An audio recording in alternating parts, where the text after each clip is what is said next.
검색만 해봐도 심장사상충 예방에 관한 질문이나 예방법, 그에 대한 여러가지 괴담들이 쉽게 검색이 되고 있고, 고양이는 심장사상충에 안 걸린데 심장사상충 감염 검사는 꼭 해야 하나요? 심장사상충 예방은 얼마 만에 한 번씩 하죠? 심장사상충 예방은 모기가 있는 시즌만 하는 거 아니에요? 심장사상충 감염 기전은 매우 복잡해서 잘 걸리지 않는다던데 심장사상충 약은 너무 독하지 않나요? 밀크시슬과 블랙월넛으로 심장사상충 예방을 한다? 심장사상충 감염에 자가치료 방법이 있다던데 심장사상충 약은 모두가 똑같은가요? 심장사상충 누구냐 넌. 안녕하세요, 수의사 김원장입니다. 동물병원에서 얘기해주지 않는 동물병원 리얼스토리 지금 시작합니다.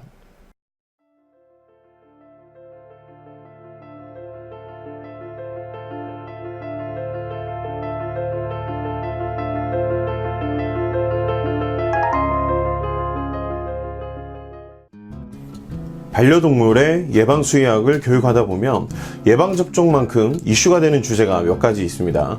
그 중 하나가 바로 심장사상충 예방에 관한 것인데요. 포털 사이트에서 검색만 해봐도 심장사상충 예방에 관한 질문이나 예방법과 그에 대한 여러가지 괴담들이 쉽게 검색이 되고 있습니다. 오늘은 이와 관련된 심장사상충 예방, 그 오해와 진실에 대한 썰을 풀어보겠습니다. 썰을 풀어보기 전에 오해와 괴담에 대해서는 관련된 내용을 정확하게 알고 있어야지만 무엇이 어떻게 잘못되었는지 이해할 수가 있겠죠. 검색만 해봐도 쉽게 나오는 내용들이 심장사상충에 관한 이야기이지만 그래도 다시 한 번 더 확인하는 개념으로 심장사상충에 대한 이야기를 해보려 합니다. 그러면 심장사상충의 예방, 그 오해와 진실,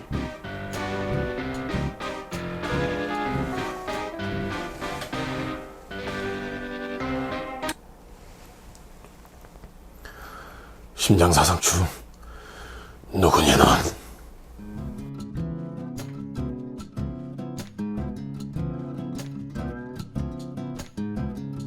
우선 어설픈 연기 죄송합니다.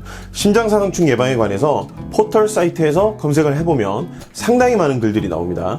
예방법에 관한 궁금증과 질문들, 그리고 심장사상충에 감염된 아이들의 치료 이야기, 동물병원에 대한 음모론까지 수많은 내용들이 있죠. 고양이는 심장사상충에 안 걸린데 심장사상충 감염 검사는 꼭 해야 하나요? 심장사상충 예방은 얼마 만에 한 번씩 하죠? 심장사상충 예방은 모기가 있는 시즌만 하는 거 아니에요? 심장사상충 감염 기전은 매우 복잡해서 잘 걸리지 않는다던데 심장사상충 약은 너무 독하지 않나요? 밀크시슬과 블랙월넛으로 심장사상충 예방을 한다? 심장사상충 감염에 자가치료 방법이 있다던데 심장사상충 약은 모두가 똑같아.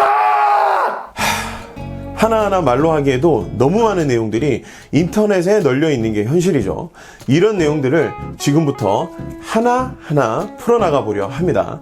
그러기 전에 저 내용들을 정확하게 이해하려면 심장사상충에 대한 정확한 정보가 있어야지만 감염 증상에 대한 이해나 현재 왜 이런 방법으로 예방을 하고 있는지, 그리고 치료에 대해서도 충분히 이해할 수가 있을 거예요.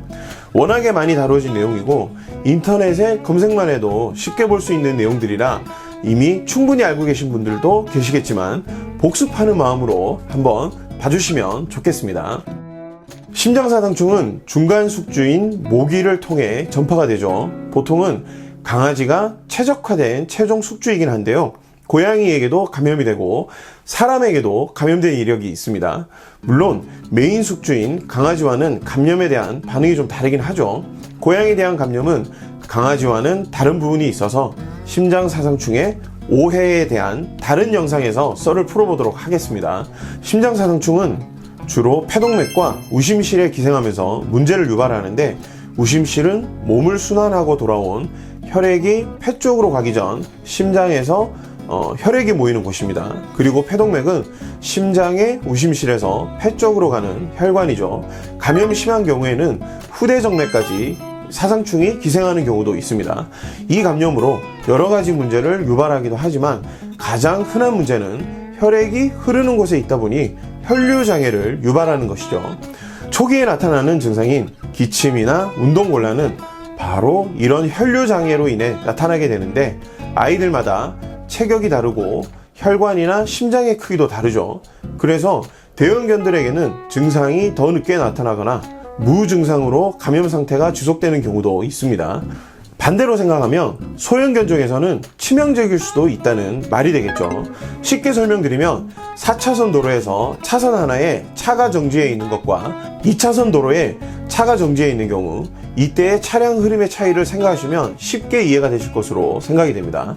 또한 심장사상충에 의한 심장내벽이나 혈관에 대한 자극은 구조적 변성이나 여러 가지 염증 반응을 유발하기도 하고, 차후에 심각한 간부전, 심부전, 웬만한 부전은 다 유발하고 각종 심각한 증상은 다 유발시키게 되죠.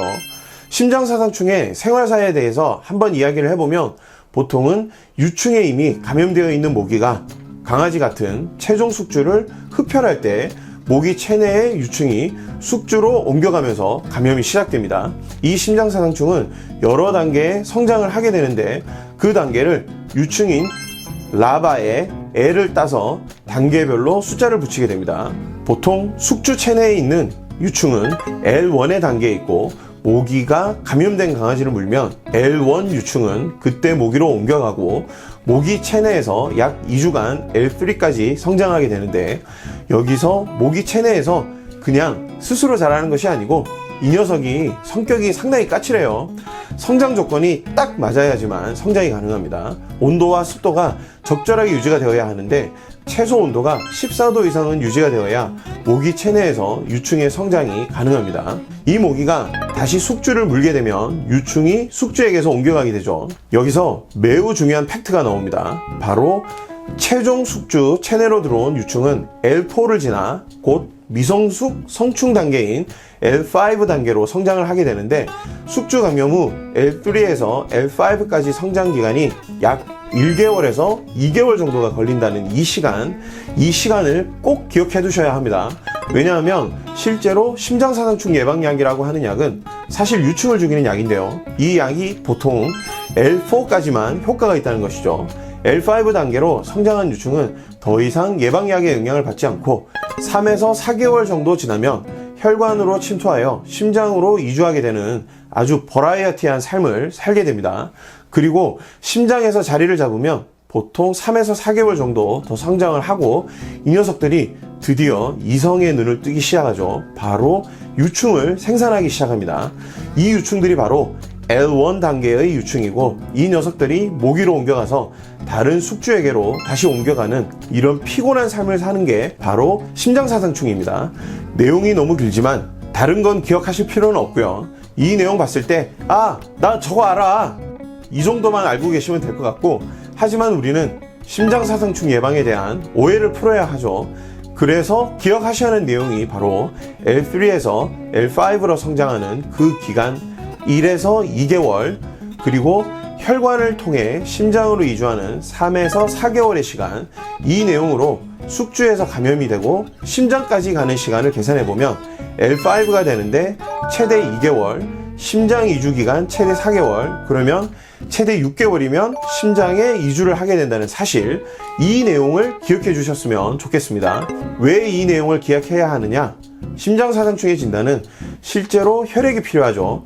동물병원에서 보신 적이 있으실 거예요. 체열하고 나서 현미경으로 직접 유충을 보고 심장사상충 키트로 검사를 하게 되는데, 만약 심장에 성충이 없다면 성충이 분비하는 특정 물질을 혈액 속에서 찾을 수가 없겠죠. 그러면 키트 검사는 음성이 나올 수도 있습니다.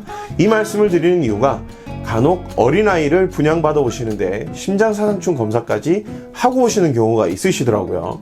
생후 6개월 이내면 이 검사는 의미가 없다는 거 이해가 되시죠? 키트 검사에서 양성이 나와도 심장 이주 초기인 경우에는 실제 현미경에서 유충이 보이지 않을 수도 있겠죠. 최근에는 동성애 심장사상충이 감염이 되어서 유충이 없는 그런 케이스도 보고가 되고 있고, 그리고 일부의 경우 심장사상충이 기생하면서 숙주에게 아무런 영향을 주지 않고 지 혼자 살다가 단명하는 경우도 있어서, 그런 경우 성충의 사체가 남아 있어서 키트 반응이 양성이 나오는 경우도 있습니다. 이런 경우에 단순히 키트 진단만으로 치료를 시작하시게 되면 완전 불필요한 치료를 하게 되는 경우가 발생하겠죠. 그래서 키트 검사 이후 필히 심장 초음파를 통해 성충을 직접 확인하는 것이 가장 정확한 진단이 되는 것입니다. 이런 복잡한 기전에도 불구하고 사실 예방법은 매우 간단하죠. 바로 심장사상충 예방약을 한 달에 한 번씩 주기적으로 투약하면 끝나는데요. 물론 투약 주기에 대해선 여러 말들이 있긴 한데 이건 다음 영상에서 썰을 풀어보도록 할게요. 일단 공거되고 있는 주기 한 달만 언급하도록 하겠습니다. 하지만 이 간단한 행위가 정말 간단하게 가려면 투약 중단 없이 꾸준히 예방접종이 되어야만 이게 가능합니다. 대부분의 보호자분들이 이 투약 행위 자체에 대해서 특별한 스킬이나 전문성을 필요로 하지 않기 때문에 그냥 먹이거나 바르거나 하면 되니까 그냥 하시는 경우가 많이 있어요. 하지만 이것은 매우 위험한 행위입니다. 추워지는 시기에는 대부분 예방을 그만두시는 보호자분들이 상당수 있으신데 이런 경우에 정말 운 없이 감염되는 아이가 있어요. 그런데 이걸 모르고 예방약을 투약했다가 체내에서 유충이 일시에 죽으면서 혈류를 맞고 쇼크로 사망하는 케이스도 실제로 있었습니다. 일반적으로 보호자분들이 이해하는 한 달에 한 번 예방접종이라는 내용 뒤에는 복잡한 경우의 수가 숨어 있는 것이 바로 이 심장사상충 감염이기 때문에 꼭 투약 전에 휴약 시기가 있었다면 수의사와의 상담 후에 투약을 하시거나 경우에 따라서는 1회에서 2회까지 감염 검사를 해야 하는 경우도 생기게 됩니다. 사실 저도 학생 때 심장사상충에 대해 공부하면서 아니 무슨 이런 까다로운 질병이 생기긴 하는 거야? 이런 의문이 있었는데 이 질병이 생각보다 많습니다.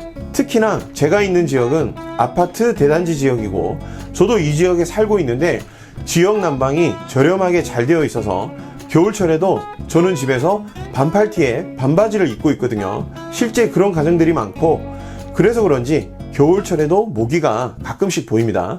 문명이 발달할수록 심장사상충의 생존 가능성은 더 높아지고 있는 것 같아요. 아파트 고층이고 집에 모기도 없고 산책도 잘 안 하고 그래서 예방이 필요한가 생각했죠.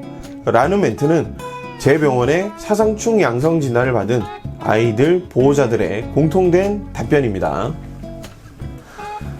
지금 제가 들고 있는 이 키트는 2019년 10월 1일에 심장사상충 감염 진단을 한 키트이고 그리고 현미경으로 유충을 진단을 했습니다. 이 아이는 심장 초음파 검사 이후 확진을 하였고 현재 치료를 하고 있습니다. 무사히 치료되길 기도해 주시고요. 이 까다로운 전염병이 지금도 주변에서 발생하고 있어요. 제가 여러분께 당부드리고 싶은 내용은 일단 예방하세요. 그리고 여러분들이 의심하시고 궁금해하시는 내용들 다음 영상에서 제가 다 풀어드리겠습니다. 일단 두 말 말고 예방부터 시작하세요. 예방약을 휴약하신 분이 있으시다면 내원하셔서 수의사와 상의 후에 투약 여부에 대한 결정을 하시고요. 오늘은 이론에 대한 내용을 이야기하다 보니 좀 재미없는 내용이긴 했지만 그래도 보호자라면 꼭 알아야 할 내용들이 있어서 영상을 제작해봤습니다. 심장사상충 예방 경고는 불조심 경고인 것 같습니다. 또 한 번 말씀드릴게요. 일단 예방하세요. 아무리 얘기해도 지나치지 않는 것 같습니다. 저는 댓글로 여러분들의 많은 의견을 기다리고 있고 궁금하거나 못 믿어온 내용들 과감하게 댓글로 달아주시면 영상 제작에 참고하거나 답변 드리도록 하겠습니다. 오늘 영상이 도움이 되셨다면 구독, 좋아요, 알림 설정까지 꼭 부탁드리고요. 그럼 저는 다음 시간에 또 다른 동물병원 리얼스토리로 다시 돌아오겠습니다.